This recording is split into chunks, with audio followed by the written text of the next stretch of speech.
3,500억 달러를 선투자해야 된다는 것이 말도 안 되는 요구 조건이었죠. 10중 8구는 날리는 돈일 가능성이 매우 높습니다. 미국 기업들이 하고 싶어 하지 않는 그런 투자들이라고 보시면 되는 거죠. 일본은 뭐 일방적으로 당하는 협상을 했다고 보시면 됩니다. 이거는 우리한테 힌트를 주는 겁니다. 이게 어떤 압박을 당할 거냐라고 하는 거를 일본의 팩트시트가 마련해 주고 있는 거예요.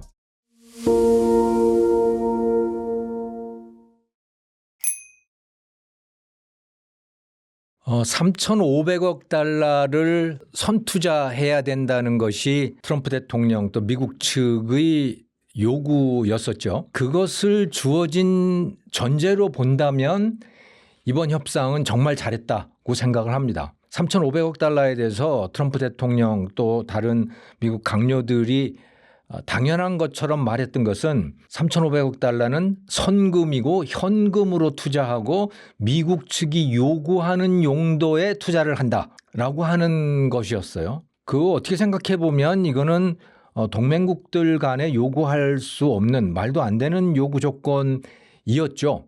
자, 그런데 그것을 전제 조건으로 한다면 정말 선방을 했다.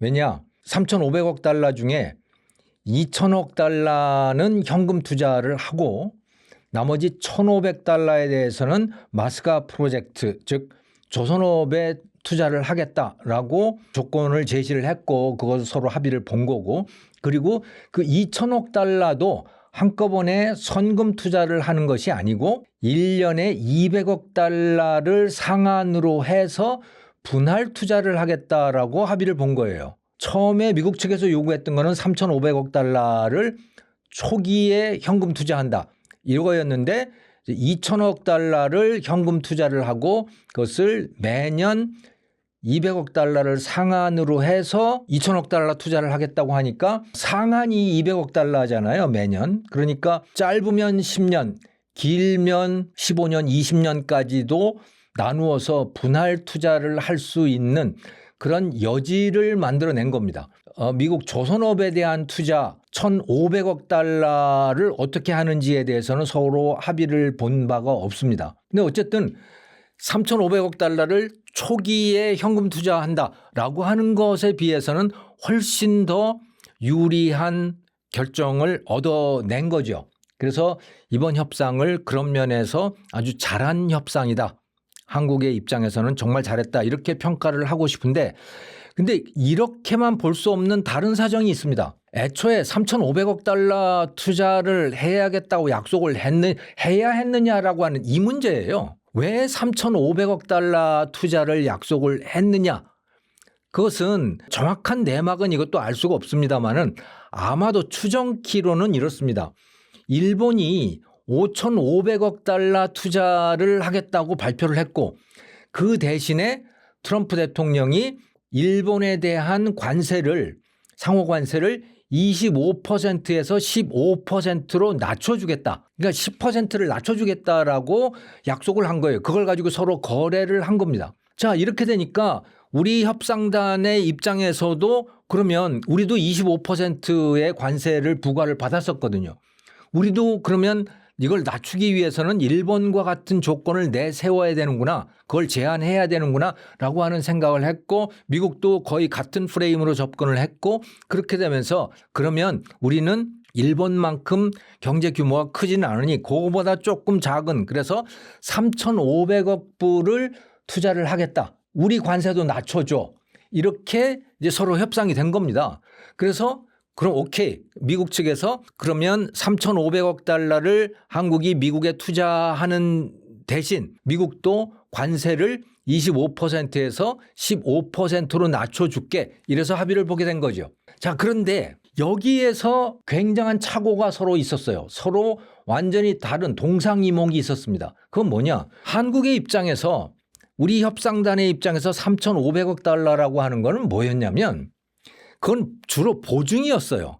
보증을 정부가 수출입은행 같은 데에서 3,500억 달러로 보증을 서줄게 라고 하는 그런 것을 염두에 뒀다고 우리는 주장을 하고 있는 겁니다. 그러면 누구한테 보증을 서주는 거냐? 그럼 그거는 한국 기업들이 미국에다가 투자를 하면 그 투자에 대해서 보증을 서주겠다.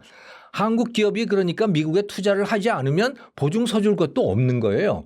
이런 식의 사고를 했던 겁니다. 우리는 그렇게 해서 3,500억 달러라고 하는 거를 제안을 한 거예요. 그러니까 우리 속내는 그랬던 거죠. 그런데 미국은 무슨 소리냐. 그거 투자라면 제대로 현금 투자를 해야 되는 거지 해서 미국은 3,500억 달러 현금 투자를 밀어붙인 거고 우리는 거기 밀린 거예요. 그래서 야 이거 큰일 났네. 수세에 몰리게 된 거고요.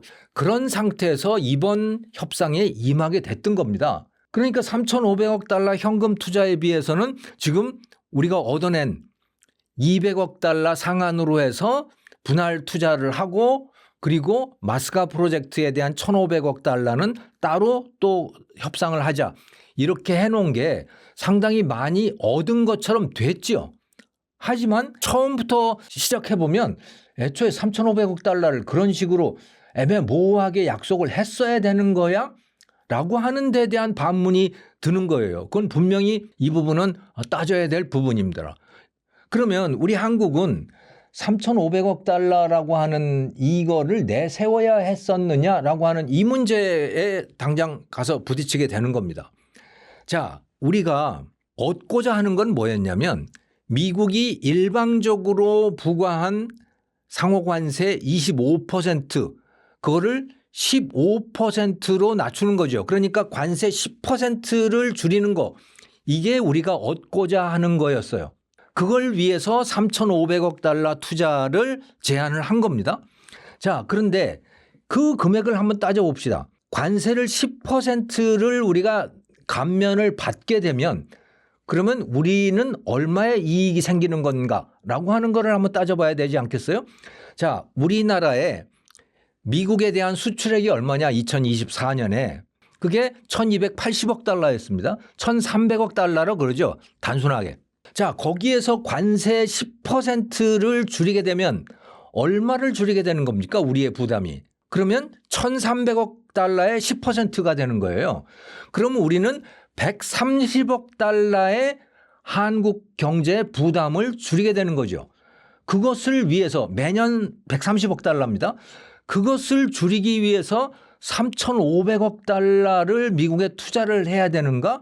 그리고 그 미국에 대한 투자 3,500억 달러는 수익이 있을지 없을지 전혀 예측할 수 없고 10중 8구는 날리는 돈일 가능성이 매우 높습니다. 그게. 왜? 미국 기업들이 자발적으로 투자해서 수익이 날 수 있는 투자라면 한국에다가 그 투자를 부탁할 이유가 없잖아요. 그러니까 한국과 일본에게 요구하고 있는 그 투자는 미국 기업들이 자발적으로는 투자하지 않는 용도에 대한 투자를 요구를 할 것이 분명해요. 그거는 보나 마나예요.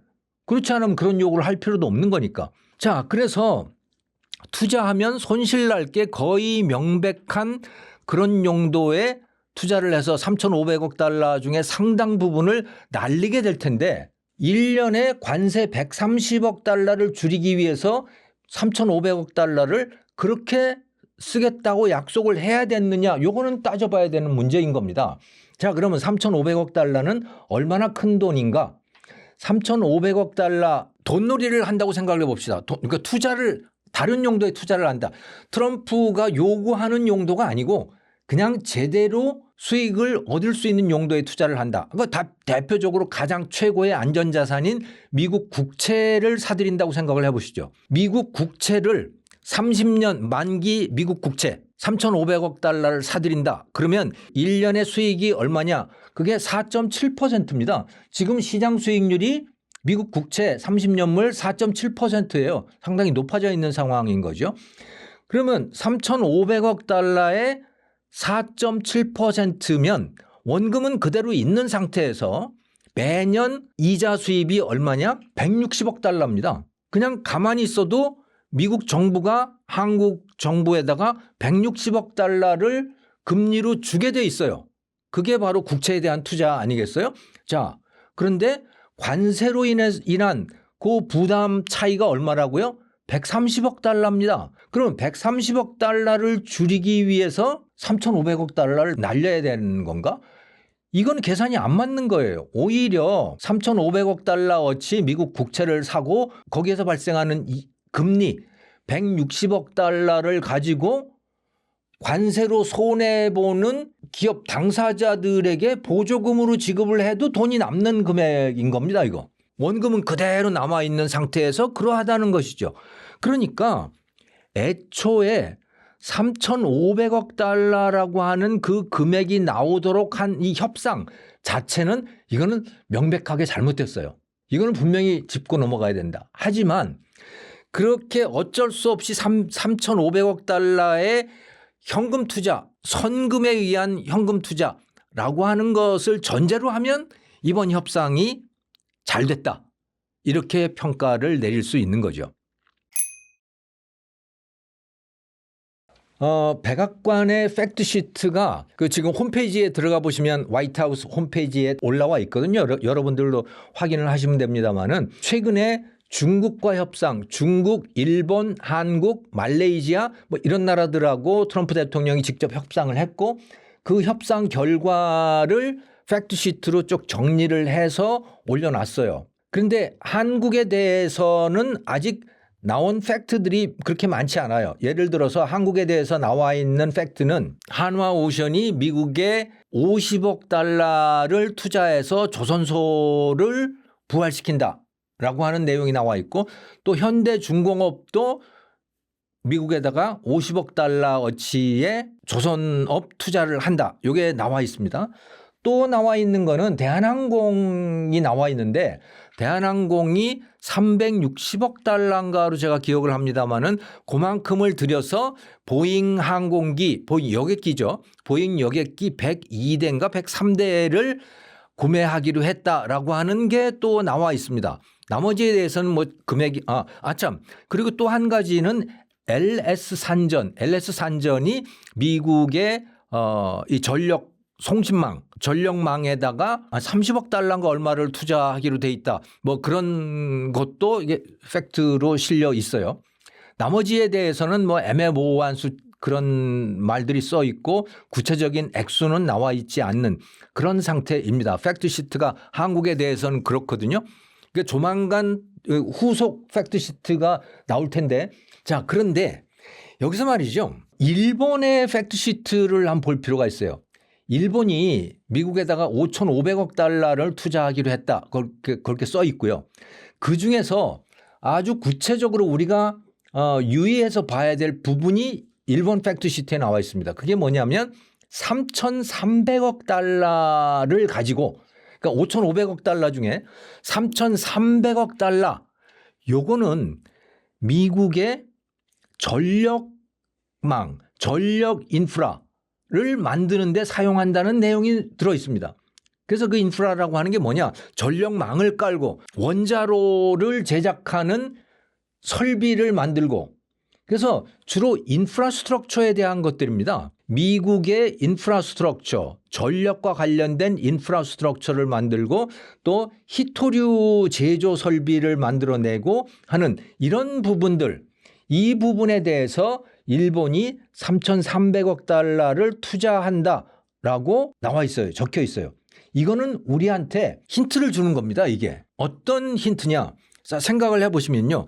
이번에 이제 한국과 미국과의 사이에 뭔가가 합의를 봐서 새로운 후속 팩트시트가 뭐가 나오든 간에 우리는 미국으로부터 계속 지속적으로 뭔가를 요구받게 되는 거예요. 왜? 우리는요, 매년 200억 달러를 상한선으로 해서 미국에 현금 투자를 하겠다고 했잖아요.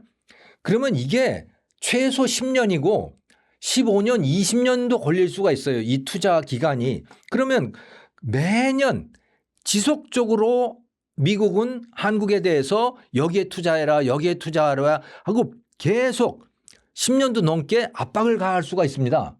어떤 압박을 당할 거냐라고 하는 거를 일본의 팩트시트가 마련해 주고 있는 거예요. 일본은 미국에다가 전력망 투자 또 원자로를 만드는 투자 그러니까 전기를 생산하고 그것을 보급하고 하는 데 필요한 인프라스트럭처들을 만드는 데 3,300억 달러를 투자하겠다고 서로 합의를 본 거 아니겠어요? 한국도 그거와 비슷한 요구를 분명히 받을 겁니다. 왜 이거를 미국은 요구를 하고 일본은 받아들일 수밖에 없었냐? 먼저 미국은 왜 그거를 요구했느냐라고 하는 거예요. 그거는 지금 현재 미국 기업들이 거기에 투자를 안 하려고 하기 때문입니다. 그런 전력과 관련된 수많은 설비들, 미국의 AI 그 데이터 센터들이 막 늘어나면서 전력에 대한 수요가 급격하게 늘어나고 있거든요. 그래서 이 전력 수요가 늘어나니까 그리고 공급은 제한돼 있다 보니까 전기 가격이 전기 요금이 굉장히 빨리 올라가고 있어요. 지금 미국이. 그러니까 소비자들이 굉장히 불만이에요. 그래서 전력 공급을 늘려야 됩니다. 전력 공급을 늘리려면 이게 풍력이나 태양광 이런 것만 가지고 어림도 없거든요. 그래서 원자력 발전소를 빨리 늘려야 되고 단순히 발전소만 늘린다고 해결이 되는 게 아니고 그거를 실제 수용가에게까지 전기가 흘러가도록 이 전력망이 쫙 깔려야 되지 않겠어요? 이거를 하기 위한 투자가 엄청나게 필요한데 미국 기업들이 거기에 투자하려고 하지 않는 거예요. 별로 돈이 남는 거라고 생각지 않기 때문에 그렇게 하는 거죠.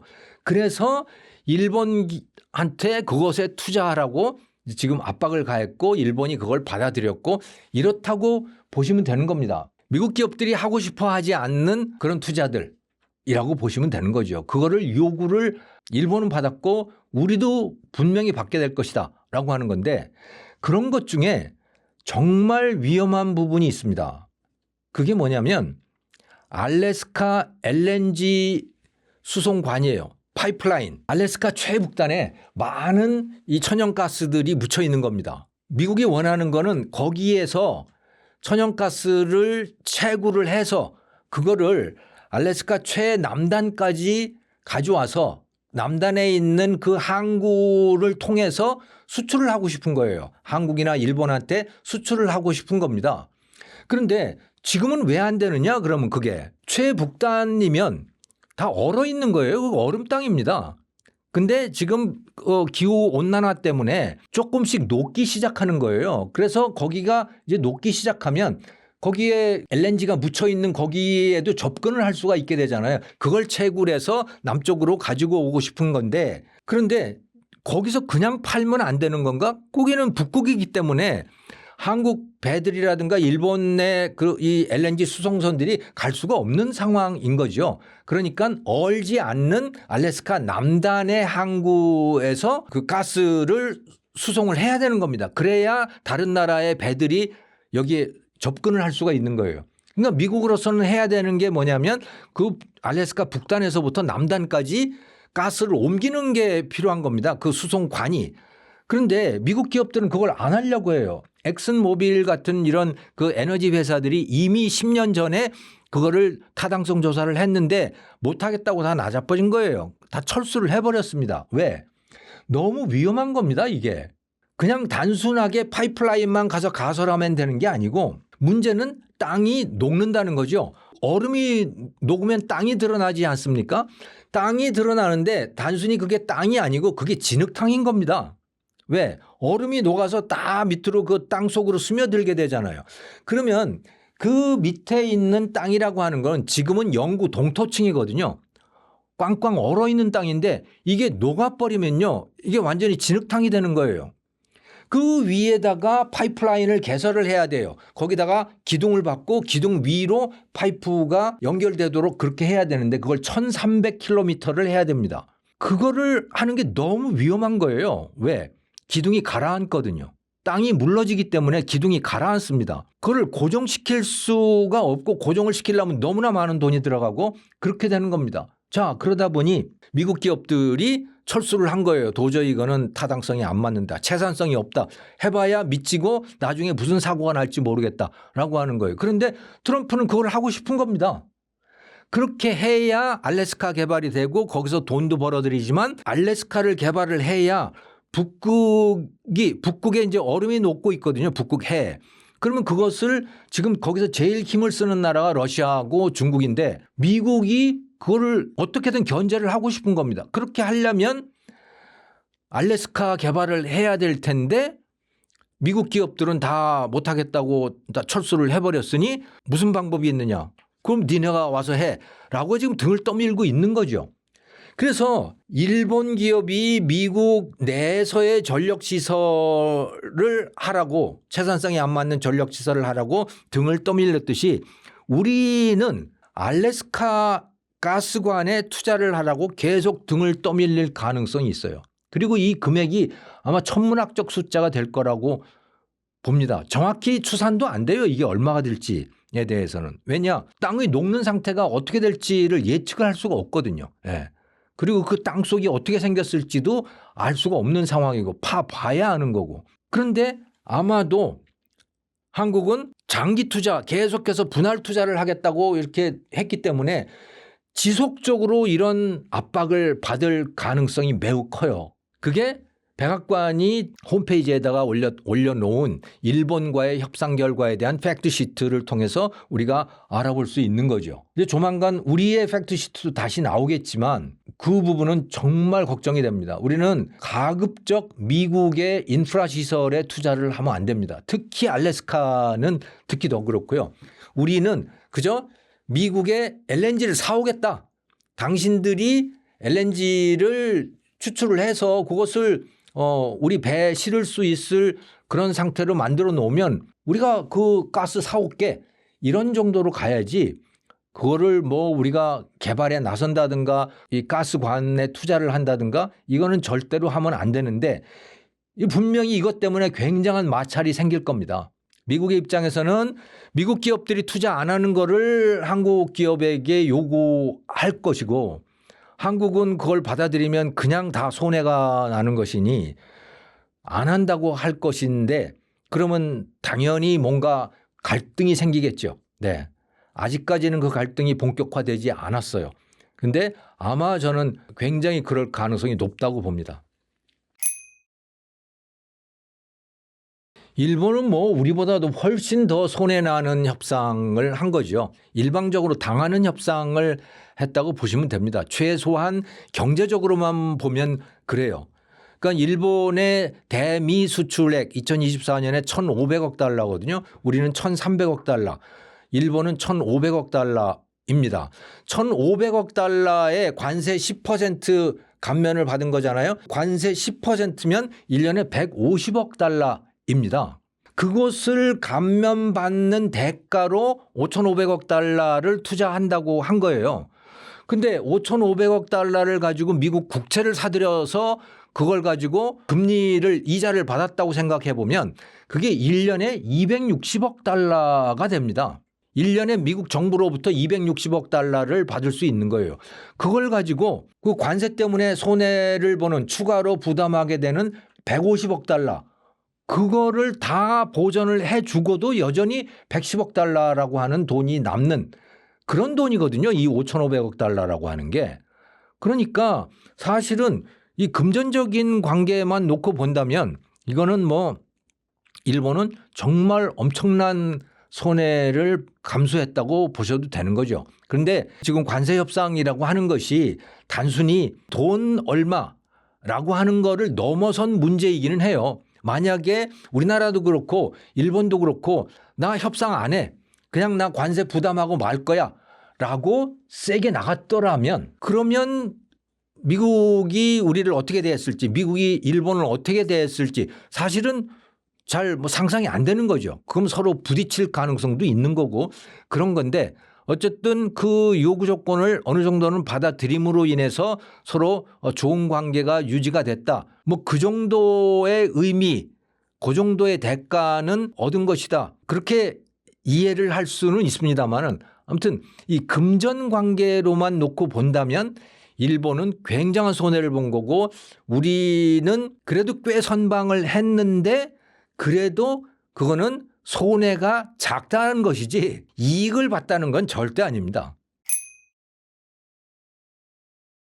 이번 에이펙은 한국으로서 또 이재명 정부로서는 뭐 엄청난 성과였다고 봐야 될 것 같아요. 한국의 위상이 굉장히 높아졌죠. 이 서울에서도 광화문 근처 또 2호선, 5호선 지하철 타보면 저 홍대 앞부터 시작해서 신촌, 광화문, 저 성수동까지 쭉 그 구간에 정말 외국인들이 많더라고요. 외국인들이 정말 많이 왔고 그렇게 되는 데는 이 K-팝 디먼 헌터스라고 하는 영화가 굉장히 영향을 미쳤습니다만은 그것과 지금 에이펙이라고 하는 게 또 같이 겹치게 된 것 같아요. 그러면서 한국의 위상이 상당히 높아진 거 이거는 분명하다. 그렇게 생각이 됩니다. 큰 성과이고 앞으로도 이것은 우리의 큰 자산으로 가지고 가야 되는 것이죠. 이것뿐만이 아니고 이 핵잠수함의 승인을 또 받았잖아요. 그동안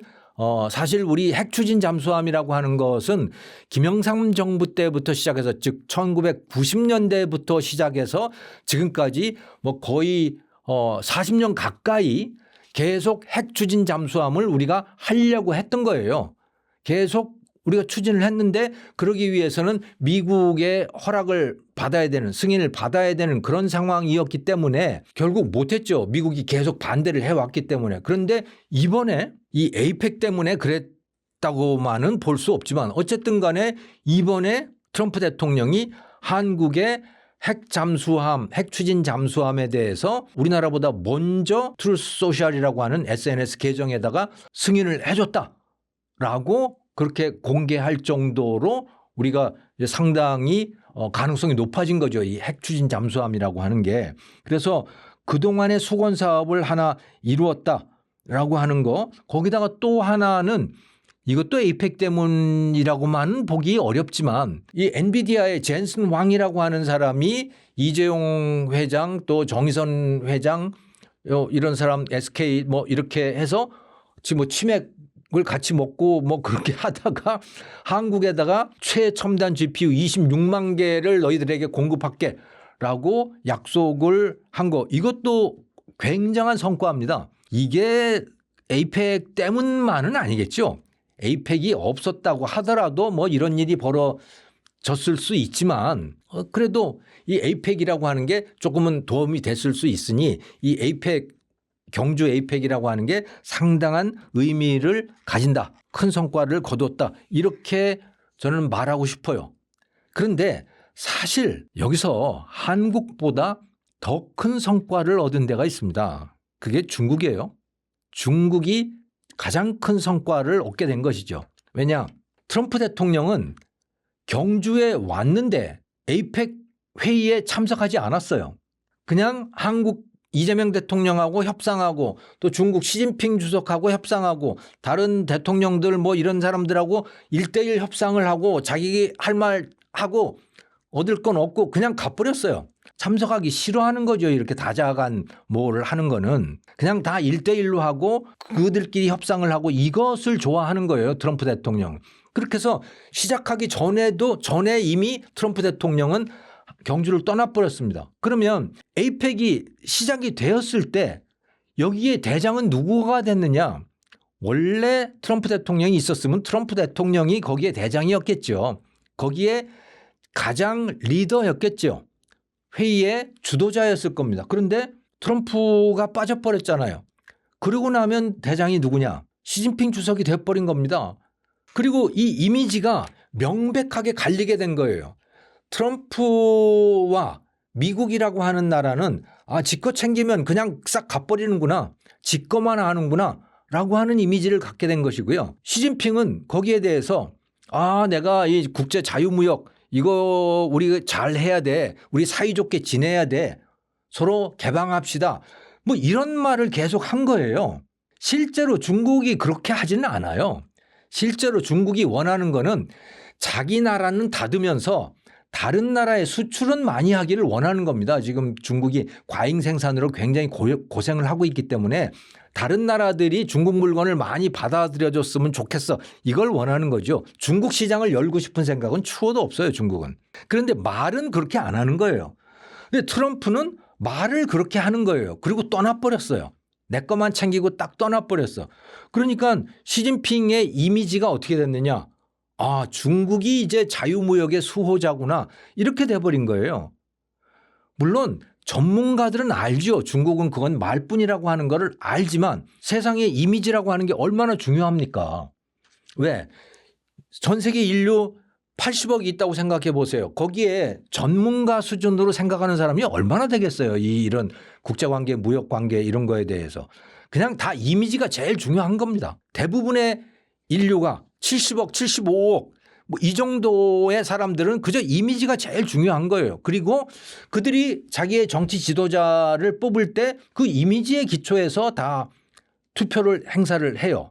표를 행사를 하죠. 그러니까 정치인들, 정치 지도자들은 그 이미지에 따라서 행동할 수밖에 없어요. 물론 그 밑에 전문가 관료들, 학자들이 있지만 뭐 그렇게 중요하지 않다 이게.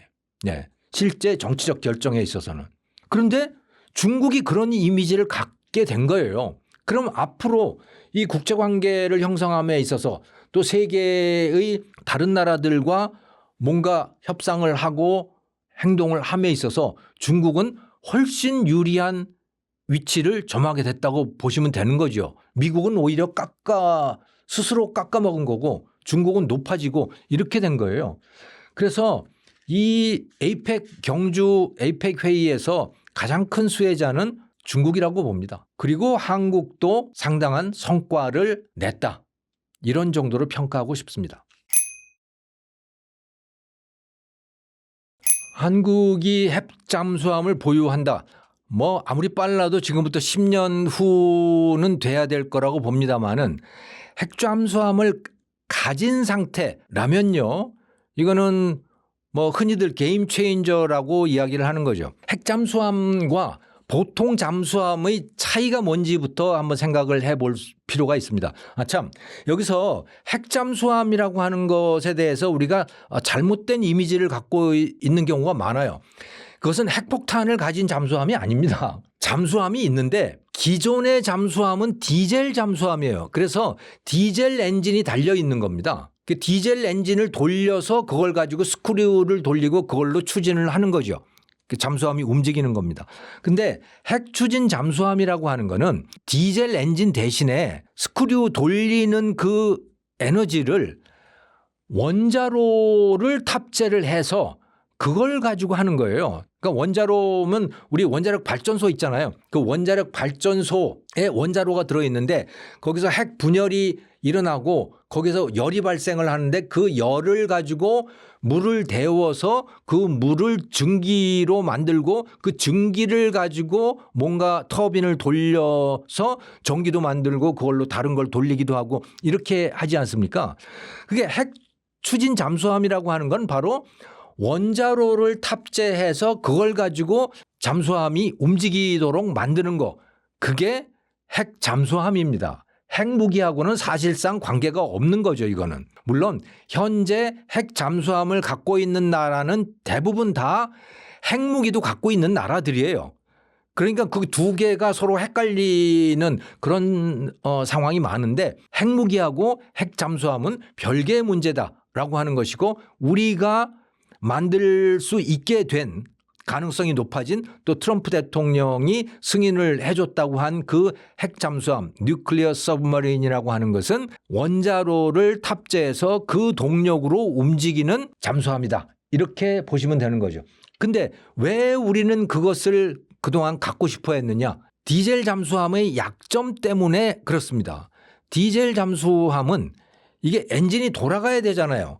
엔진이 돌아가야 되니까 그 소리가 꽤 시끄럽고 진동도 꽤 있대요. 그리고 또 문제가 되는 거는 디젤이라고 하는 거는 우리 디젤차처럼 계속 연료를 주입을 해줘야 되잖아요. 그래서 일정 기간마다 뭐 몇 주마다 한 번씩이라도 물 밖으로 나와야 되는 겁니다. 또 배터리를 충전하기 위해서라도 물 밖으로 나와야 되는 거예요. 물 밖으로 나오게 되면 정체가 노출이 되잖아요. 장기간 물속에 들어가서 숨어 있는 그런 거를 하기가 어렵잖아요. 또 그리고 물속에서도 진동이 있고 시끄럽기 때문에 다른 나라의 잠수함들, 다른 나라의 항공모함이나 수상함이나 이런 것들이 음파 탐지기나 이런 걸 가지고 탐지해내기도 쉬운 겁니다. 그러니까 숨어 있기가 쉽지가 않은 그런 상태예요. 그런데 핵 추진 잠수함들은 상당히 조용하고 무엇보다도 큰 장점은 연료를 한번 주입을 하게 되면 고농축 우라늄을 집어넣은 거는 그 이론적으로는 거의 영구히 물속에서 안 나와도 되는 거고요. 뭐 저농축 우라늄이라고 하더라도 최소한 1년 이상은 물속에 있을 수 있는 그런 능력을 갖고 있는 겁니다. 그러니까 오래 물속에 숨어 있을 수 있다. 그리고 깊이 숨어 있을 수 있다. 그리고 속도가 매우 빠르다라고 하는 그런 장점들이 있는 겁니다. 그래서 다른 나라들의 입장에서 보면 한국이 핵추진 잠수함을 가진다라고 하는 게 두려운 거죠. 어디 가서 뭐가 숨어 있을지 알 수가 없기 때문에 예를 들어 북한만 하더라도 어디 저 원산 앞바다 가서 한국 잠수함이 숨어 있을 수도 있는 겁니다. 그리고 무서운 거죠, 그거는. 예. 그래서 우리는 계속 이것을 갖고자 시도를 해왔는데 미국의 입장에서는 안 돼. 라고 했던 거예요. 왜? 너 그렇게 하면 북한 자극하게 되고 북한 가서 전쟁 일으키면 어떡할 거야? 라고 하는 그런 것도 있는 거고 중국이 굉장히 싫어하죠. 중국 입장에서 한국이 핵잠수함을 갖고 있는 거는 너무 거슬리는 일이거든요. 네. 그러니까 미국은 사실 한 10년 전까지만 하더라도 미국은 중국하고 사이가 좋았어요. 그러니까 중국이 싫어하는 거를 미국이 웬만하면 안 하려고 했지요. 그래서 한국이 핵추진 잠수함을 갖는 거에 대해서 계속 반대를 했고 못하게 방해를 했고 그랬었던 겁니다. 그런데 이번에 트럼프 대통령이 턱 하고 승인을 해준 거예요. 왜 그랬을까를 생각을 해보면 저는 북한 때문에 그랬을 가능성이 매우 큽니다. 북한이 이미 핵추진 잠수함을 만들겠다라고 선언을 하고 지금 추진을 하고 있거든요. 그러니까 남한의 입장에서도 쟤들은 핵잠수함을 갖고 있는데 우리는 못 갖고 있으면 거기다가 저 북한 애들은 원자탄까지 가지고 있잖아 이미. 그런데 우리는 최소한 핵잠수함 정도는 있어야 되는 거 아니야? 라고 하는 게 설득력이 생기는 거죠. 그래서 승인을 하겠다고 트럼프 대통령이 그렇게 말을 했던 거 아닌가 하는 생각이 들어요. 거기다가 플러스 뭐가 있냐면 그 핵추진 잠수함을 만드는데 한국에서 만드는 게 아니고 미국의 필리 조선소에 와서 만든다라고 했다. 이렇게 아예 그냥 못을 박아버렸거든요. 그러니까 미국 와서 해라는 거예요. 그런데 미국의 필리 조선소 그거는 지금 한화 오션이 인수를 했거든요. 필라델피아에 있는 조선소입니다마는 인수를 이미 한화 오션에서 했는데 거기는 핵추진 잠수함을 만들 수 있는 기반 시설이 없어요. 지금까지 그걸 만들던 데가 아니에요. 그러니까 트럼프는 지금 한국에다가 뭘 요구하고 있느냐. 거기를 핵추진 잠수함이 만들어지는 곳으로 너희들이 만들어라. 라고 압박을 가하고 있는 것이기도 하죠. 미국의 핵추진 잠수함이 만들어지는 곳이 지금 2군데가 있습니다. 조선소가. 근데 이거 가지고는 지금 터무니없이 부족하거든요. 그러니까 한국 니네들이 와서 기반시설 다 만들고 거기서 만들어서 니네가 가져가. 그리고 미국에도 공급해. 이걸 요구하고 있다고 보시면 되는 거죠.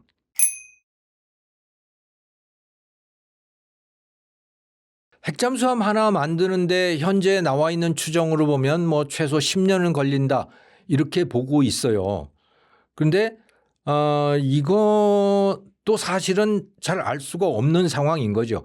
현재 그렇다는 것이고 현재 미국이 만들면 그렇게 만들 수 있다라고 하는 것인데 지금 한국이 필리 조선소에 가서 그런 설비를 다시 새로 다 들여놓고 또 사람들 미국 사람들을 훈련을 시켜야 되고 하는 그런 상황에서 과연 10년 안에 이게 가능할지 정말 알 수 없는 거죠. 그러니까 이미 미국이 보유하고 있는 핵잠수함을 우리가 사온다면 뭐 얼마 안 걸릴 수 있죠. 하지만 새로 만들어서 우리가 써야 되는 상황이라면 최소 10년 안 그러면 15년도 될 수 있고 뭐 어마어마한 시간이 걸리는 일이라고 봅니다. 그리고 값은 얼마가 들까? 작은 추산치로는 한 1조 5천억 한 척에 그렇게 든다는 추산도 있고 뭐 한 3조 원 든다는 추산도 있고 많게는 50억 달러 그러니까 뭐 한 7조가 든다는 추산도 있고 각양각색입니다. 사실은 지금 알 수가 없는 상황이다. 우리가 한국에 있는 조선소에서 만든다면 상당히 정확히 그 기간과 비용을 예측할 수 있습니다. 그런데 그게 아니고 미국에 가서 미국 사람들을 데리고 새로 설비를 다 한 다음에 그 위에서 만들어야 되는 상황이라고 하면 정말 예상하기 어려운 그런 상황이다라고 보시면 되는 거죠.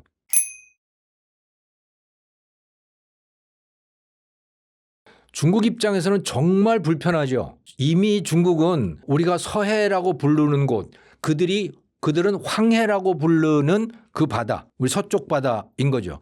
그거를 사실상 자기들 영해처럼 생각을 하고 있어요. 그래서 웬만하면 한국 배들이 뭐 공해상에도 오는 걸 원치 않는 그 정도 수준이에요. 그러니까 지금 어느 정도까지 됐냐면 그 서해상에 공동관리구역이 있습니다. 한국의 영해와 중국의 영해가 겹치는 그 부분이 있는 거예요. 그럼 그거는 공동관리구역이고 거기서 뭔가를 하려면 서로 동의를 받아야 돼요.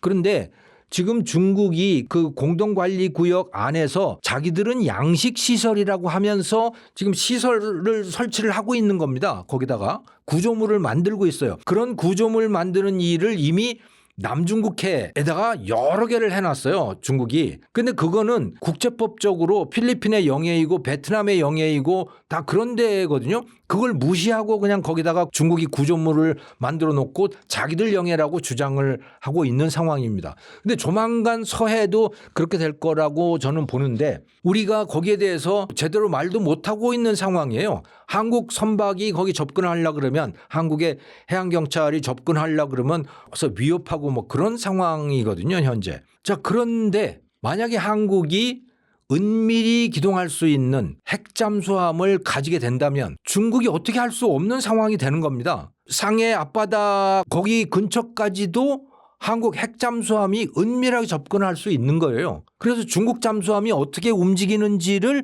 우리가 감시할 수도 있는 겁니다. 이거는 중국에게는 매우 불편한 일인 거죠. 그래서 중국은 민감하게 움직일 수밖에 없습니다. 그럼에도 불구하고 내가 지금 유의하고 있어 라는 정도의 경고만 지금 하고 있거든요.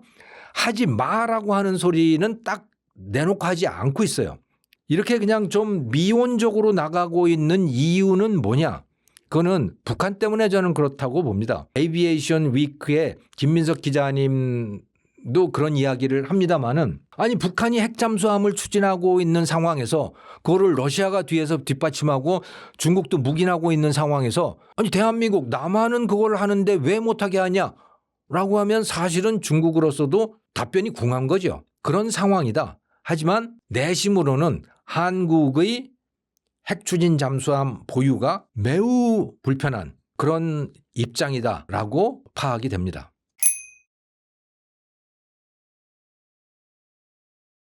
사실 일본은 공식적인 입장과 내심이 상당히 다르다고 생각이 돼요. 공식적으로 보면 한국은 일본의 동맹국이고 같은 편이잖아요. 같은 편이어야 하잖아요. 근데 그 핵잠수함을 가지고 일본을 해칠 리는 없어요. 그건 서로 다 아는 거죠. 이것 때문에 불편한 거는 중국, 북한, 러시아 이런 나라들인 거예요. 그리고 한국이 핵잠수함을 가지게 되면 이 중국, 북한, 러시아에 대한 방위력이 자유진영 전체의 방위력이 높아지는 것은 분명하거든요. 그러니까 일본의 입장에서도 그런 실질적인 면에서는 좋은 일이라고 봐야 되는 겁니다. 그게 뭐 공식적인 입장일 것이고 하지만 내심 속마음으로는 비교가 되는 거죠. 자기들도 지금까지 미국에게 자 우리 핵잠수함 가지고 싶은데 우리가 할 수 있게 해줘. 그런데 미국이 계속해서 안 해줬거든요. 근데 한국이 털커덕하고 그 승인을 먼저 받은 거예요. 그러니까 일본의 입장에서는 뭐라 그래요? 상대적 박탈감도 있고 뭐 그러지 않겠어요? 그래서 일본도 뭐 긴장이라기보다는 좀 마음이 불편한 그런 상태라고 보시면 되는 거죠.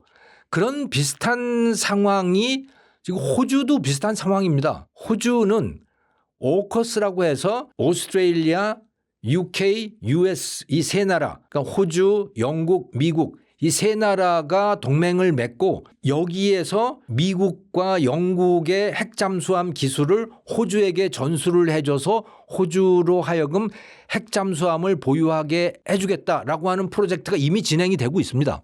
그런데 그 미국이 한국에게 또 기술을 주겠다고 승인을 했잖아요. 그러니까 호주 입장에서는 좀 불안한 게 뭐냐면 아니 미국이 저렇게 인력도 많지 않고 자기들이 보유할 핵잠수함도 제대로 못 만드는 그런 상황에서 호주에게 줄 기술을 그런 사람은 있는가를 의문이 되는 그런 의심을 해야 되는 그런 상황인데 한국까지 해주겠다 그러면 호주에게 줄 만한 그런 능력이 있는 거야? 라고 하는 의문과 걱정을 하게 되는 거죠. 그래서 이 한국의 핵 잠수함 보유라고 하는 게 사실은 뭐 여러 가지 측면에서 일파만파의 그런 파장을 빚어낼 가능성이 높습니다.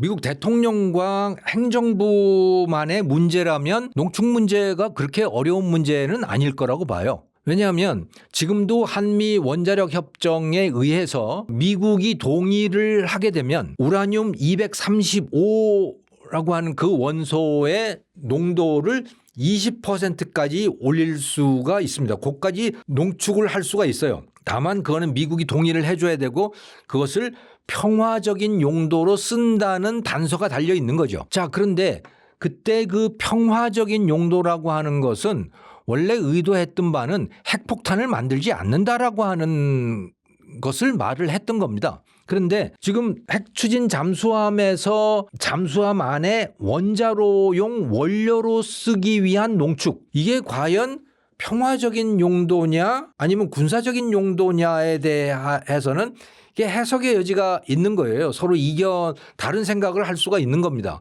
왜? 잠수함은 무기잖아. 그 무기 안에 쓰는 건데 이거는 평화적인 용도라고 할 수가 없는 거지. 근데 또 다른 한편으로 우리는 누구를 공격할 생각이 없어요. 그걸 가지고 우리는 방어를 할 겁니다. 그리고 폭탄도 아니잖아요, 이게.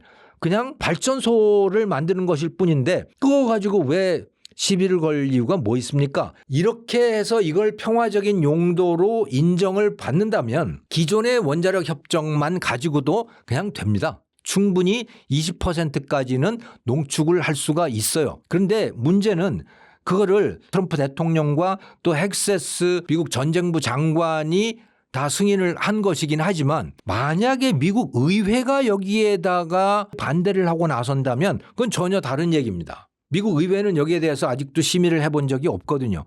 그러니까 미국 의회가 가만히 있으면 괜찮은데 여기에 반대를 하면 그러면 얼마든지 제동이 걸릴 수 있는 그런 상황이라고 보시면 되는 거죠. 그리고 20%만 가지고도 되는 거야?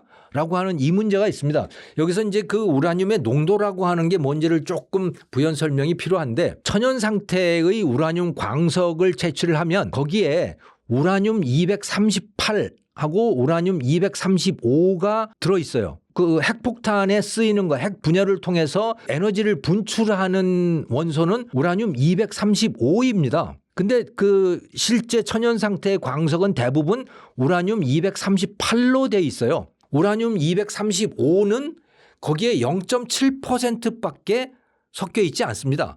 그러니까 자연 상태의 광석은 폭발하지 않는 거예요. 근데 폭발하는 건 바로 우라늄 235인 겁니다. 거기에 중성자를 갖다 부딪히면 거기서 폭발이 일어나게 되고 그 분열을 하게 되고 거기서 중성자가 또 방출이 되고 그 중성자가 다시 그 옆에 있는 우라늄 235들을 또 분열을 시키고 이게 연속적으로 일어나서 거기서 엄청난 에너지가 발생을 하는 게 그게 그 핵 분열 반응이거든요. 그러니까 이 핵 분열 반응을 통해서 에너지를 얻고자 한다면 우라늄 235를 이게 촘촘하게 뭉쳐놔야 됩니다. 농축을 해야 돼요. 그 농축을 하는데 핵폭탄 정도로 쓰이려면 90% 정도의 농도로 농축을 해야 됩니다.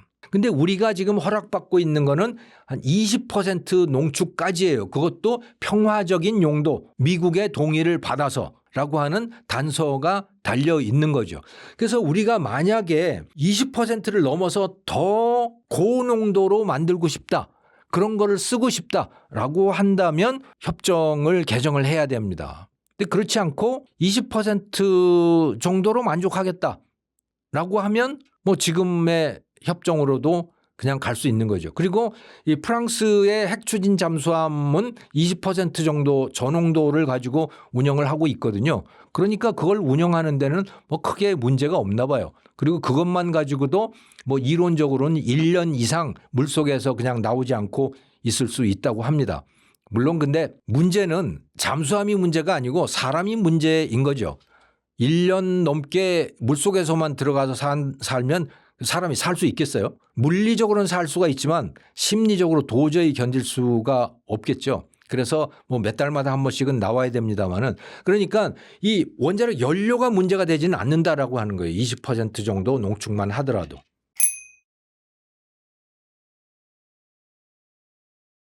저는 핵추진 잠수함하고 핵무기, 핵무장하고는 전혀 별개의 문제라고 봅니다.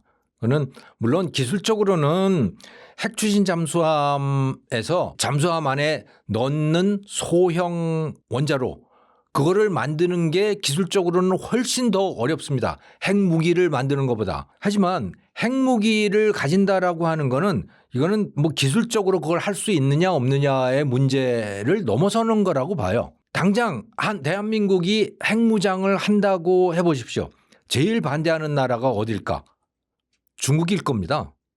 중국이 제일 싫어할 거예요. 물론 북한은 뭐 말할 것도 없지만 미국이 이란의 핵무장 움직임에 대해서 취했던 그 행동을 보시면 중국이 어떻게 할 건지도 예상을 해볼 수가 있습니다. 어떻게 했습니까? 이란 가서 그 미국 폭격기 스텔스 폭격기 동원해 가지고 은밀하게 진입을 해 가지고 그 지하 벙커 시설들 다 때려 부셨잖아요. 그야말로. 정말 잔인하게 대응을 했거든요. 저는 한국이 핵무장을 하게 되면 당연히 중국이 우리 한국에게 그렇게 할 거라고 봐요. 그 하는 과정에서 우리가 핵무장을 하는 과정에서 그것이 드러나면 중국이 가만히 안 있을 거다. 그거는 뭐 우리가 중국의 입장이라도 당연히 그렇게 하지 않겠어요? 옆 나라가 핵무기를 갖고 있는데 그동안은 나만 갖고 있었는데 그 옆에 조그만 나라가 핵무기를 갖게 된다? 도저히 용납할 수 없는 거죠. 그래서 이거는 기술적으로 우리가 할 수 있느냐 없느냐의 그런 문제가 아니다. 그리고 경제적으로 보더라도 중국이 한국과의 관계를 모두 끊을 거라고 봐요, 저는. 그렇게 되면 우리나라가 중국하고의 교역 규모가 거의 1년에 3천억 달러 정도 되거든요. 그게 다 끊긴다고 생각을 해보십시오. 한국 다 마비됩니다, 그냥. 물론 중국도 타격이 있겠지만 중국의 타격은 한국보다 훨씬 적죠. 중국은 워낙 경제 규모가 크고 또 한국에서 못 가져가는 걸 다른 나라에서 가져갈 수 있는 그 대체할 수 있는 게 워낙 많기 때문에 그렇습니다. 그리고 그렇게 되면요. 대한민국에 주식시장 같은 데 들어와 있는 외국 자본들이 굉장히 많잖아요. 순식간에 다 빠져나갈 겁니다. 그러면 우리 주가 어떻게 돼요? 그냥 폭락이죠. 그냥 붕괴가 될 거라고 저는 봐요. 그러니까 한국이 핵무장을 하고자 각오를 한다면 정말 단단히 각오를 해야 됩니다. 북한 같은 나라, 이란 같은 나라가 될 각오를 하고 핵무장을 해야 됩니다. 그건 너무나 명백한 현실이에요. 과연 한국인들이 그렇게 할 수 있습니까? 지금 누리고 있는 것들을 다 버리고 그 대신에 원자탄만 갖겠다. 이게 될까요? 그건 너무나 비현실적이고 그건 합리적이지도 않다고 봐요. 그래서 한국의 핵무장은 단순히 기술적으로 우리가 뭐 몇 년 만에 할 수 있느냐 이런 문제가 아니다. 이거는 외교적인 문제이고 특히 중국, 러시아 여기서 어떻게 반응할 건가 또 북한이 어떻게 반응할 건가 분명히 우리를 공격한다 그거는 그렇게 생각을 하고 그 이전에 경제적으로 뭐 우리가 완전히 붕괴될 거다. 저는 그렇게 봅니다. 그래서 우리는 핵무장 못한다고 봐요.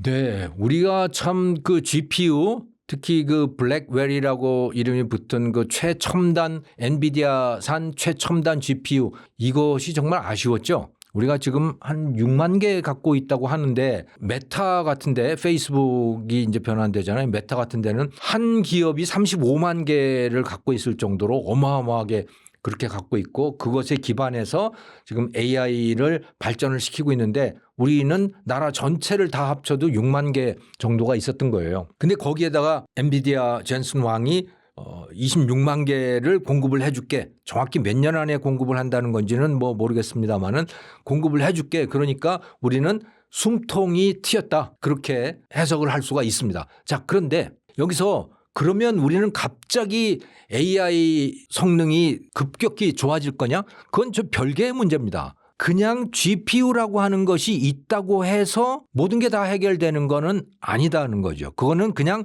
인프라입니다. 기반 시설인 거예요. GPU가 하는 역할은 뭐냐? 사람이 수많은 데이터들을 GPU에다가 입력을 시키는 거죠. 그러면 GPU가 인간이라고 하는 건 이렇게 반응을 하는 거구나. 기계라고 하는 건 이렇게 반응을 하는 거구나 해서 그 세상의 운영 원리를 GPU가 습득을 하는 겁니다. 그렇게 해서 이제 추산 또 그 단계를 지나가게 되면 추론을 하게 되는 거죠. 다른 문제를 줬을 때 그때까지 공부한 실력을 기반으로 해서 그 정보를 기반으로 해서 예측을 해주고 답을 주고 하는 그런 역할을 하는 것이 GPU가 하는 역할인 거거든요. 근데 여기에 정말 중요한 것은 사실은 GPU보다 더 중요한 거는 사람이에요. 사람과 전기입니다. 사람은 왜 중요하냐? 한번 생각을 해보시면요. 딥시크라고 하는 거 아마 들어보셨을 거예요. 오픈 AI 미국 기업이 엄청난 숫자의 그 GPU를 소유하고 있잖아요. 그걸 가지고 챗GPT를 훈련을 시켰고 그래서 지금 우리가 챗GPT를 잘 쓰고 있습니다만은 GPU를 미국이 트럼프 정부 또 바이든 정부에서도 그랬지만은 중국에게 수출을 못하도록 다 차단을 했잖아요. 특히 첨단 GPU들은. 그래서 중국 기업들은 첨단 GPU가 없어요. 최소한 공식적으로는 첨단 GPU가 없습니다. 그런데 딥시크가 오픈 AI 챗GPT하고 상당히 비슷한 수준의 거의 근접하는 수준의 AI 에이전트를 출시를 한 거예요. 정말 신기하죠. 별것도 없는데 그들이 갖고 있는 GPU라고 하는 것이 형편없는데 최소한 공식적으로 보면 그런데 성능은 비슷하다. 이건 뭘 뜻하는 것이냐? GPU가 좀 부족하더라도 인간이 머리를 쓰면 즉 알고리즘 같은 거를 잘 만들면 GPU의 부족을 얼마든지 보완할 수 있다라고 하는 것이죠. 인간이 머리를 잘 쓰면 같은 GPU를 가지더라도 훨씬 더 좋은 성능을 만들어낼 수 있음을 뜻하고 있는 겁니다. 그러니까 중요한 거는 사실은 GPU 그거보다도 사람이 더 중요하다고 볼 수가 있어요. 물론 GPU가 없으면 아무것도 할 수 없지만 어느 정도 GPU를 보유한 상태라면 사람이 정말 중요한 거죠. 얼마나 뛰어난 인재들을 보유하고 있는가라고 하는 겁니다. 근데 이 부분에서 우리가 지금 정말 문제예요. GPU보다 더 큰 문제입니다, 이게. 왜냐? 카이스트 같은 데서 이 AI 전공한 인재들이 많이 배출이 되잖아요. 뭐 많이는 아니지만 그래도 꽤 상당수가 배출이 됩니다. 그런데 그들이 실리콘밸리로 가요. 한국에 안 남아 있다는 거예요. 왜? 보상 수준이 비교가 안 됩니다. 여러분 그거 들어보셨어요? 얼마 전에 메타에서 자, 내가 제안하는 조건으로 우리한테 오게 되면 처음에 첫 번째 계약금인가 뭐 보너스인가 그걸로 1억 달러를 주겠다고 했어요. 사람 한 명에 1억 달러를 주겠다고 했어요. 자기 회사로 들어오면 1억 달러면 얼마입니까? 1,400억 원이요. 한 번에 1,400억을 주겠대요. 상상이 됩니까? 미국 기업들이 그렇게 인재들을 지금 데려가고 있는 겁니다. 그런데 한국 기업에 들어가면 어떻게 되죠? 한국 대학에 들어가면 어떻게 되죠? 카이스트 졸업해서 그 사람들이 한국 기업에 있다. 한국 대학으로 간다. 그러면 대학 가면 몇천만 원이고 기업에 가면 1억은 좀 넘을까요? 우리는 이걸 벗어날 수 없어요. 물론 한국 기업들도 경영자의 입장에서는 몇백억씩 줄 용의가 있을 수도 있어요. 왜? 이 사람을 데리고 오면 매출이 또는 이익이 뭐 한 2, 3천억 생겨날 것 같다. 그러면 그중에서 한 500, 600억은 줄 수 있죠. CEO의 입장에서는 그렇다는 거예요. 하지만 우리나라 급여 체계에서 그것이 가능합니까? 노조가 가만히 있겠어요? 그런 걸 보고? 우리는 그렇게 할 수 없어요. 우리의 문화 자체가 그게 잘 안 돼요. 그러니까 한국은 미국이 그 엄청난 돈을 데리고 인재를 데리고 가는데 우리는 거기에 대응을 할 수가 없는 거예요. 근데 미국만 그럽니까? 중국도 엄청나게 돈을 제시를 하면서 한국 인재들한테 지금 손을 내밀고 있는 거 아닙니까? 지금 아마 은밀하게 많은 사람들이 가고 있을 겁니다. 중국에도. 그러니 우리는 사람이 없는 거예요. 사실은 GPU보다도 사람이 더 없다. 이렇게 보시면 돼요. GPU를 가지고 왔다고 해서 제대로 쓸 수 있을지 그거 의문이에요 지금. 물론 현재보다는 낫겠죠. 현재보다는 기반 시설이 좋아지니까 더 나아지겠지만 얼마나 잘할 수 있을까? 미국처럼 잘할 수 있을까? 중국처럼 잘할 수 있을까? 의문이다. 특히 인재 때문에 그렇다라고 하는 말씀을 드리는 거고요. 또 하나는 전력입니다. 지금 오픈 AI도 그렇고 구글도 그렇고 아마존도 그렇고 마이크로소프트도 그렇고 다 그렇습니다만은 다 자기 전용 원자력 발전소를 두겠다고 지금 다 백방으로 뛰어다니고 있는 거 아닙니까? 그래서 멈춰 서 있는 원전을 다시 살려가지고 그것을 자기 전용 원전으로 삼겠다고 하지를 않나. SMR 스몰 모듈러 리액터라고 하는 거, 소형 모듈형 원전이라고 하는 거, 이거 지금 그 개발하는데 엄청 많잖아요. 그러는 이유는 뭐냐면 그런 이 AI 기업들, 특히 AI 기업들이 그러는 건데 자기 데이터 센터 옆에다가 원전을 갖다 두고 싶은 거예요. 그만큼 원전 이 전력 수요가 많기 때문에 그런 거죠. 왜냐하면 일반 소비자들이 쓰고 있는 전력망에 그냥 연결되어 있으면 그 전력 전압 이게 상당히 불안전한 겁니다. 그리고 언제 이게 정전이 될 수도 알 수 없는 거예요. 그러니까 자기 전용을 두고 싶은 겁니다. 전용 원전을. 그럴 정도로 전력 수요가 많거든요. 그런데 우리 그렇게 할 수 있나요? 우리 지금 태양광 뭐 무슨 풍력 발전 이걸 가지고 어림도 없습니다. 그걸 가지고. 왜? 이건 너무 전력 그 공급이 너무 불안정해요. 구름 끼면 발전 잘 안 되고 바람 안 불면 발전 잘 안 되고 이런 게 풍력 태양광 이런 거 아닙니까? 그런데 계속 이 데이터 센터들이 전력을 흡수하게 되면 어떻게 되느냐? 전체가 다 블랙아웃이 돼버리는 겁니다. 그냥 정전. 이렇게 돼버리는 거예요. 그게 얼마 전에 스페인과 포르투갈에 있었던 그 대정전 사태가 그런 거거든요. 그래서 이 우리나라는 AI 데이터 센터를 본격적으로 두기에는 지금 전력 상태가 그렇게 좋은 상태가 아니다. 굉장히 불안한 상태다라고 하는 거예요. 그래서 이게 같이 가야 되는 겁니다. 인재와 전력 공급. 그러려면 이게 이제 원자력 발전이 제대로 돼야 되는데 원전 지금 자꾸 그 원전을 멀리하는 쪽으로 가고 있잖아요. 지금 정권이. 이런 상태에서는 이게 앞뒤가 안 맞는 상황이다. 이렇게 보시면 돼요. 근데 어쨌든 간에 26만 개의 GPU를 확보하게 됐다라고 하는 거는 굉장히 큰 진전이죠. 이 세 가지 요소 중에서 즉 GPU 인프라하고 또 인재, 전력 공급 이 세 가지 큰 요소가 있다면 그중에 하나가 상당히 진전을 보이는 것이다. 이렇게 받아들일 수가 있습니다.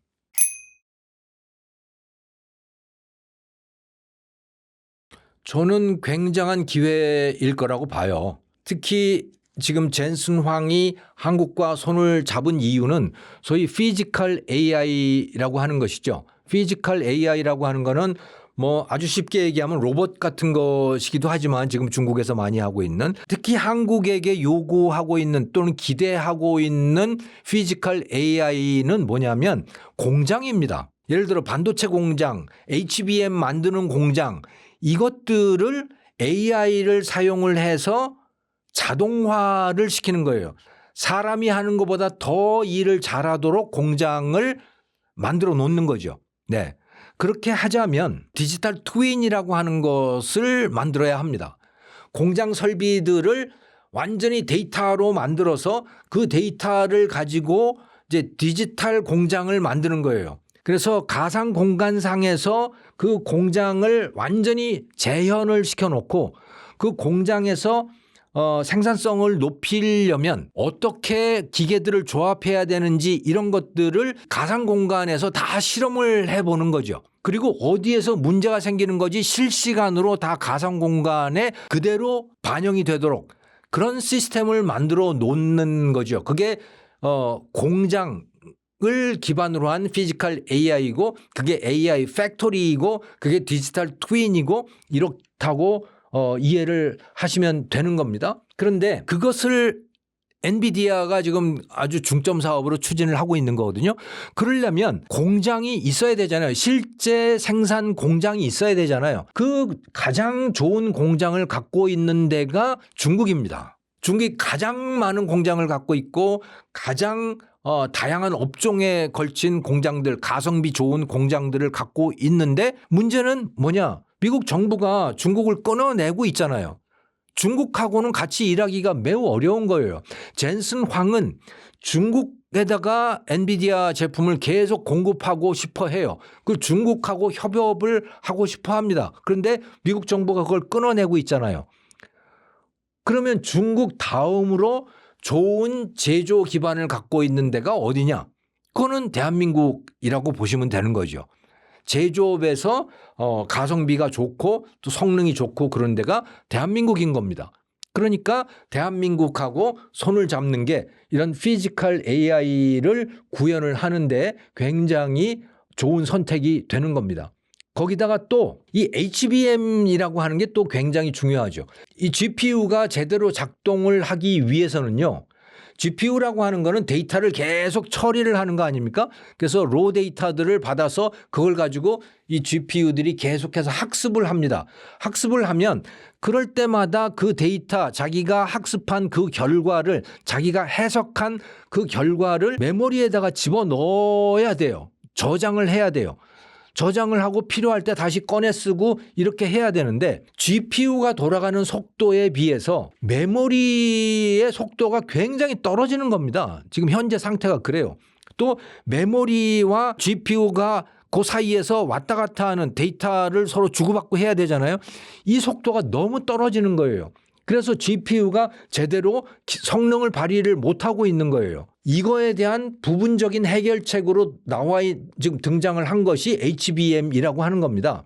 이 HBM은 DRAM, 즉 대표적인 메모리 반도체인 DRAM을 여러 장 쌓아서 그거를 정교하게 용접을 한 거죠. 정교하게 이어붙여서 메모리와 메모리 사이를 데이터가 오가는데 그 시간을 줄이고 또 열도 덜 발생하도록 만들고 이렇게 해서 예전에 전통적인 DRAM의 한계를 어느 정도는 극복한 것이 현재의 HBM이라고 보시면 돼요. 그러니까 엔비디아의 GPU가 제대로 성능을 발휘하기 위해서는 HBM이 꼭 같이 가야 되는 거예요. 근데 그 HBM을 공급하는 유일한 공급자가 SK 하이닉스고 삼성전자이고 그런 거죠. 특히 SK 하이닉스가 좀 더 성능이 좋은 것들을 공급을 하고 있는 거예요. 마이크론도 하겠다고 했는데 아직 제대로 못하고 있는 상황이다. 이렇게 보시면 되는 겁니다. 자, 그런데 엔비디아의 입장에서 보면 자기들의 그 GPU 독점이라고 하는 게 영원히 갈 수는 없는 거거든요. 현재 GPU도 열이 굉장히 많이 발생을 합니다.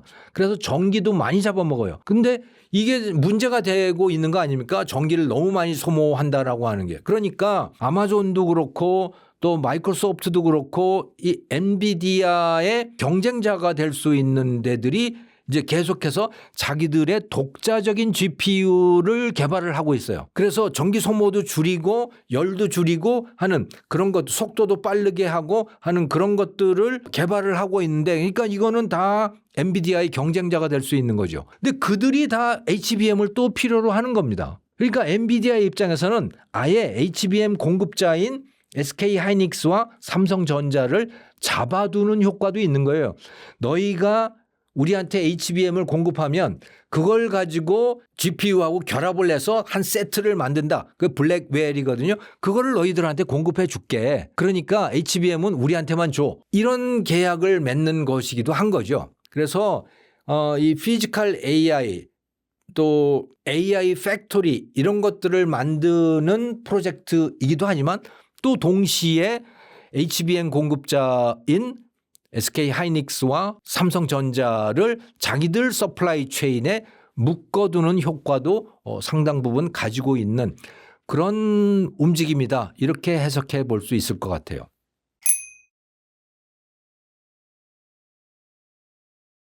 한국 반도체 그야말로 지금 대박을 맞은 상황입니다. 특히 SK 하이닉스 HBM으로 지금까지도 엄청나게 잘해왔고 삼성전자도 만약에 2나노 수준의 D램을 가지고 HBM을 만드는 데 성공한다면 그럼 또 어마어마한 성과가 될 거예요. 그런데 이게 제대로 되려면 우리나라의 반도체 기업의 문화가 좀 바뀔 필요가 있습니다. 무슨 말씀이냐? 주문형 반도체가 될 가능성이 매우 높아요. 이 HBM이라고 하는 게 지금도 상당 부분 엔비디아의 주문에 따라서 만드는 성격이 굉장히 강하거든요. 근데 이게 왜 문제가 되느냐? 지금까지의 메모리 업체들, 특히 D램 같은 거는요, 범용 제품이었습니다. 이건 주문형 제품이 아니에요. 그러니까 삼성전자든 SK 하이닉스든 자기가 소신껏 그냥 독자적으로 만들어서 시장에다가 공개를 하면 쓰는 사람이 알아서 갖다가 기성 제품을 갖다가 알아서 자기가 쓰는 거예요. 자기가 맞춰서 쓰는 거죠. 그런데 이 HBM이라고 하는 거는 주 고객이 거대 기업인 겁니다. 엔비디아 또 어쩌면 뭐 마이크로소프트가 될 수도 있는 거고 자기들이 독자적인 그런 GPU나 독자적인 AI 반도체를 개발한다면 근데 그 개발하는 데들은 다 거대 기업들이에요. 그러니까 소비자가 몇 명 없어요. 근데 각 소비자 하나하나마다 엄청난 양을 주문을 하는 거죠. 그렇게 바뀌는 거거든요. 시장의 구조가. 그러면 HBM을 제조하는 메모리 반도체를 제조하는 그 제조사 SK 하이닉스도 그렇고 삼성전자도 그렇고 어떻게 그 비즈니스 방식이 바뀌어야 되느냐.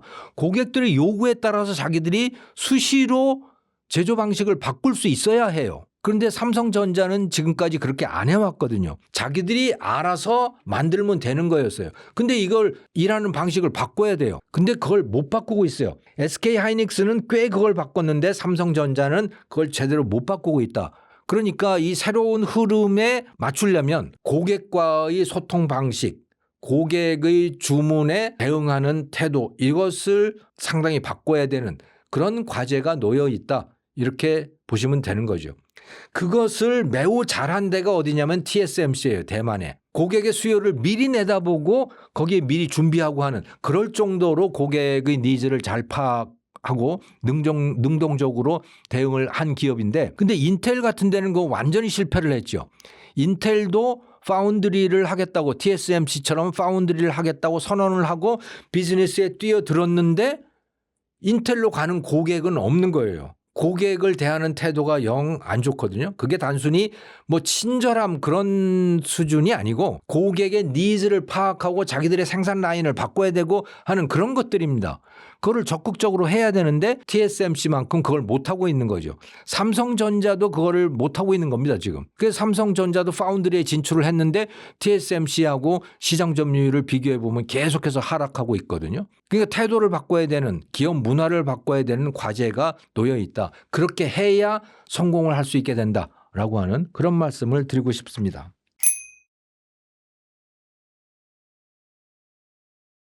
수용할 수 없을 거예요. 대만이. 왜냐하면 지금도 이미 TSMC 대만의 그 기업은 미국의 애리조나에다가 그 반도체 생산 라인을 설치를 했어요. 했는데 그리고 가동 중입니다. 그런데 문제가 뭐냐면 지금 4년째 되는 거거든요. 그걸 하는 지가. 근데 누적 손실이 우리 돈으로 따지면 1조 7천억이에요. 돈을 버는 게 아니고 미국에서 생산을 하니까 엄청난 손실이 발생을 하더라는 거예요. 생산을 더 늘리면 더 손실이 커지겠죠.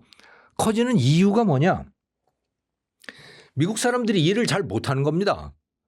대만 사람들이 그 생산 라인에서 들어가서 일하면 훨씬 나은데 특히 대만의 생산 라인에서 일을 하면 엄청난 이익이 발생을 하는 거죠. 그런데 미국에 가서 일을 하게 되면 뭐 그 이익이 훨씬 줄어들 거예요. 대만 사람이 간다면. 왜냐?